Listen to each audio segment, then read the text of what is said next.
শেখ হাসিনা সরকার আসার পরে আজ অবধি ওই বিশ্ববিদ্যালয়টা অবহেলিত আছে। এই বিশ্ববিদ্যালয়টা মনে হয় বিএনপির বিশ্ববিদ্যালয়। এই জন্য ওই বিশ্ববিদ্যালয়ে কোনো উন্নয়নমূলক কর্মকাণ্ড হয়নি। জগন্নাথ বিশ্ববিদ্যালয় ঢাকা শহরের ভিতরে একমাত্র বিশ্ববিদ্যালয় যে বিশ্ববিদ্যালয় অনাবাসিক, কোনো আবাসিক নাই। কিন্তু বিশ্ববিদ্যালয়ের বিভিন্ন হল আছে, এই হলগুলো বেদখল আছে।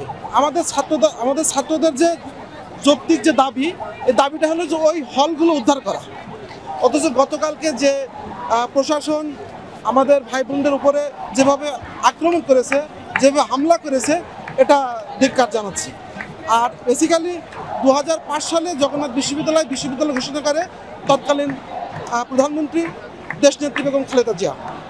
সেই থেকেই আমাদের নেত্রী যেদিন যখন ক্ষমতার পালা বদলের কারণে ক্ষমতা থেকে সরে যান, তারপরেই যখন 111 আসে, 111 তখন আমরা ক্যাম্পাসে, সেভাবে কোনো উন্নয়নমূলক কর্মকাণ্ড হয়নি। 2009 সালে যখন হাসিনা সরকার আসে, শেখ হাসিনা সরকার আসার পরে আজ অবধি ওই বিশ্ববিদ্যালয়টা অবহেলিত আছে। এই বিশ্ববিদ্যালয়টা মনে হয় বিএনপির বিশ্ববিদ্যালয়। এটাকে বিভিন্ন সরকার প্রশাসন মনে করে এটা দেশনেত্রী বেগম খালেদা জিয়া বিশ্ববিদ্যালয় ঘোষণা করেছেন, এটা বিএনপির বিশ্ববিদ্যালয়। এই জন্য ওই বিশ্ববিদ্যালয়ে কোনো উন্নয়নমূলক কর্মকাণ্ড হয়নি।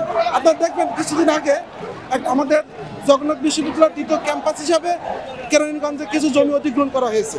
এই জমি অধিগ্রহণ করার নিয়েও তৎকালীন যে মন্ত্রী ওখানে নসরুল হামিদ বিপু, তার গন্ডা পান্ডা দিয়ে ওই অঞ্চলে জমি অধিগ্রহণ পর্যন্ত করা হয়নি। তো আমি প্রশাসনকে বলতে চাই, জগন্নাথ বিশ্ববিদ্যালয়ের হল এটা হচ্ছে প্রাণের দাবি।